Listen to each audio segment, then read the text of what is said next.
Namaste everyone. Flag of India. Before we begin, if you enjoy educational craft videos, please like, share, and subscribe to support the channel. Today I am going to present my 3D Indian national flag craft project titled Tiranga, the Pride of India. The Tiranga, the national flag or India, is a symbol of our country's unity, freedom, and pride.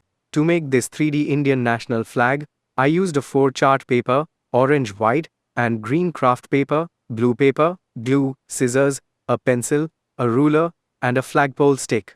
First I prepared the flagpole. Then I cut equal-sized strips of orange, white, and green paper and folded them carefully to create a beautiful 3D waving flag effect. After that I pasted the 3 colored strips together to form the 3D Indian national flag. Next I added the Ashoka Chakra in the center or the white band.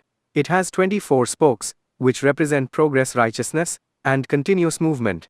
The saffron color stands for courage and sacrifice, the white color represents peace and truth, and the green color symbolizes faith, prosperity and growth.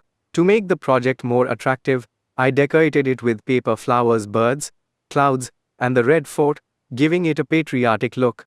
The message of my project is, one nation, one flag, one pride, Jai Hind. This 3D Indian national flag reminds us to respect our country, stay united, and always work together for a brighter future. Thank you for watching. If you liked this 3D Indian national flag craft project, please like, share, and subscribe for more school projects, creative craft ideas, and educational videos. Jai Hind.